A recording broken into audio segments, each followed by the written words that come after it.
At the beginning of the movie, we hear a female voice listing her repeated shortcomings, and believes that if you don't give up, you won't lose. Young Daisy flies to Britain and looks for her aunt at the airport. The rest of the people are anxiously watching the news, which shows the aftermath of the tragedy in Paris. The girl is met by her cousin named Isaac. However, the heroine is not very friendly with him.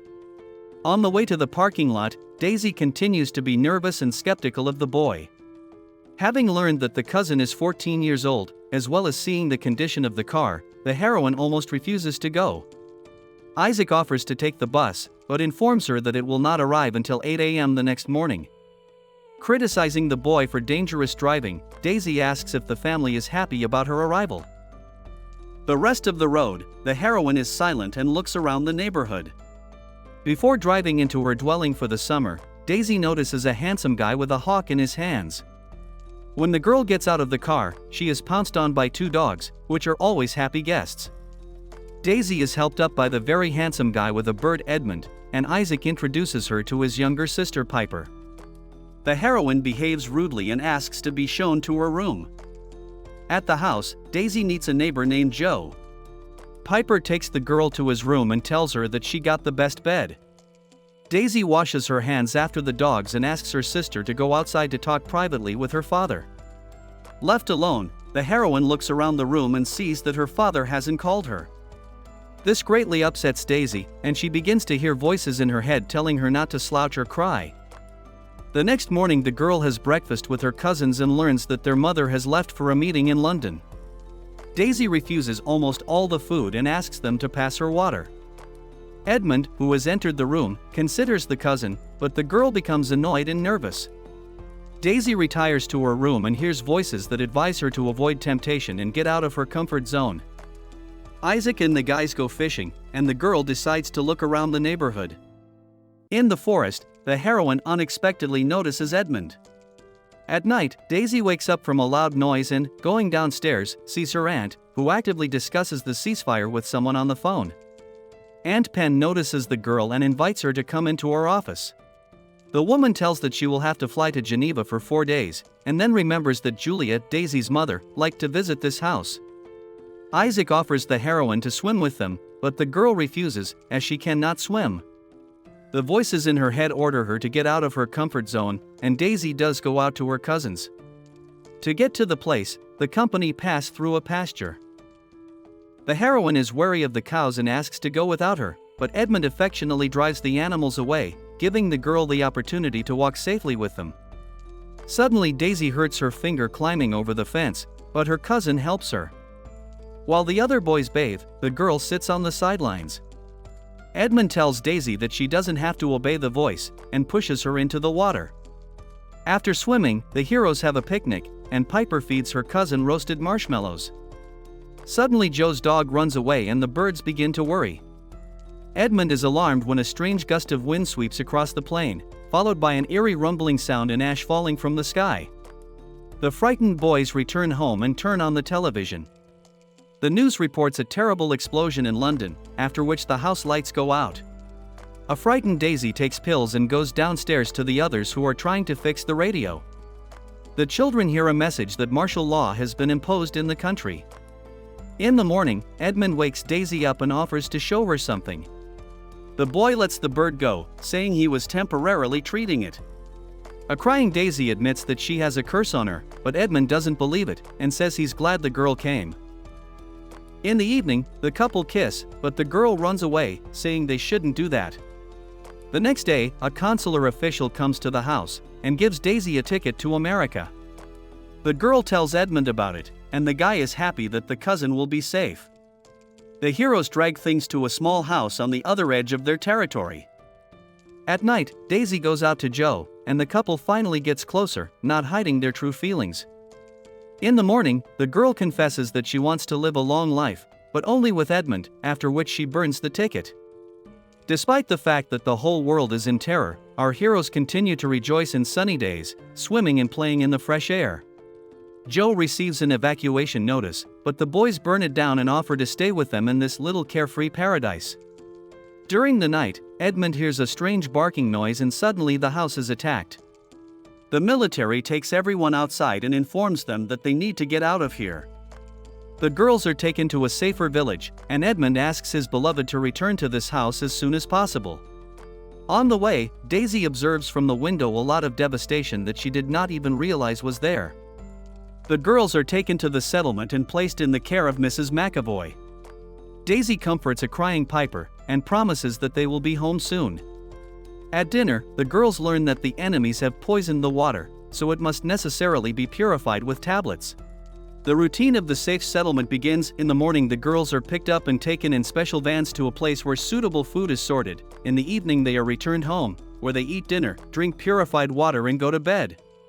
Daisy does not leave the thought of escape, so she continues to study the maps, the new family's supplies, and the presence of their weapons. The next day at work, the heroine unexpectedly meets Joe. However, the boy knows nothing about Isaac and Edmund, and his dog has been robbed of his life. On the way, the drivers realize that the checkpoint has been overrun and order everyone to lie down on the floor. Joe doesn't listen to them, however, and pays heavily for it. At home, Daisy realizes that the general turmoil is the best time to escape. Having collected the necessary things, the girls escape from the settlement and strive to return home. On the way, Piper asks her cousin to go slower, but she doesn't agree. Suddenly, Daisy realizes that she has forgotten her water purification tablets. The girls reach the forest when Piper notices a strange baby shoe. After walking a few meters, Daisy sees strange scattered things and something that looks like a crashed airplane. A frightened Piper begins to wonder if Edmund and Isaac are okay, but Daisy asks her to remain calm. The girl finds a package of chocolate and continues her journey. Soon the fugitives finish the rest of their water and realize that it will become even harder to survive from here on out. Piper is upset that her cousin won't let her rest, but she has to obey. After a while, Daisy still allows her cousin to rest, and she has an eerie dream in which Edmund is deep underground and asks to save him. Waking up, the heroine tries to come to her senses and suddenly hears the sounds of music. Sneaking through the thicket, she notices a group of people having fun and dancing in front of a bonfire. Frightened by the fact that some men are bullying a woman, Daisy wakes up Piper. The heroine says that it's not safe to stay in this place and they need to move on. On the way, Piper continues to complain of fatigue and thirst, but Daisy reminds her that it's all necessary to get to her brothers faster. The next day, the heroine apologizes to her younger sister for swearing and asks her to remember not to drink from untested sources. The girls continue along the river, occasionally stopping to snack on berries. Piper no longer feels very tired and even sings to relax. When the girl asks about Mom, Daisy tells her that she passed away during her childbirth. The girls reach the boys' camp, and Piper rejoices Isaac and Edmund are probably here. Daisy thinks the boys have been home for a while, but gives in to her cousin's request and decides to check the place out. The area looks strangely deserted and there are foxes roaming around. While wandering around the place, Daisy comes across many dead boys. The heroine, fighting nausea, decides to examine them. Unfortunately, that's where Daisy finds Isaac and takes off his glasses. The heroine tries to keep to herself and lies to Piper that she hasn't found anything. The girls continue their journey and stop in the woods. When Piper falls asleep, her cousin tearfully buries what is left of Isaac in hopes that Edmund is still alive. The next day, the fugitives continue their journey to the house. When Daisy hears a noise, she realizes that someone is following them. When she notices the two men, she draws her weapon and runs away with Piper. Daisy hides her little sister between the branches and hides nearby. The pursuers find Piper and are going to do something to her. However, Daisy uses the gun to deal with them and saves her cousin. In a panic, the girls run further when the heroine suddenly realizes that she has lost her map and compass. The girls continue to wander doomedly through the woods, not even realizing where they are. Piper notices a beautiful pond and suggests staying near it. Tired Daisy agrees, realizing that the chances of getting home are now equal to 0. The heroine is ready to give up, when in the reflection of the water suddenly notices Edmund's bird. The girls realize that the bird can lead them to home. With new strength, Daisy continues her journey, hoping that soon she will meet her lover and everything that happens around her will cease to be important. However, upon reaching the house, the girls find it in a bad state. Inside, almost everything is looted or dirty beyond recognition. Piper hopes that the brothers might be in the barn. Inside, however, they are greeted only by Joe the dog. Daisy realizes that most likely the same thing happened to Edmund that happened to Isaac, and it hurts her deeply. The girls are eating leftover canned food when they hear the dog barking. Daisy suddenly realizes that Edmund is in the woods. The girl hurries into the thicket and finds her lover near an old hawk cage. The heroine drags the wounded and swollen Edmund home and nurses him back to health. The boy recovers with the onset of autumn, but stops talking. Electricity is restored and humanitarian aid is delivered to the locals. Daisy believes that sooner or later Edmund will get better, and she is ready to wait for this as long as it takes. The girl realizes that this is how she lives and loves now. This is the end of the movie. Thank you all for watching this video to the end. Give this video a like. Write in the comments what you think about this movie, and see you in new videos.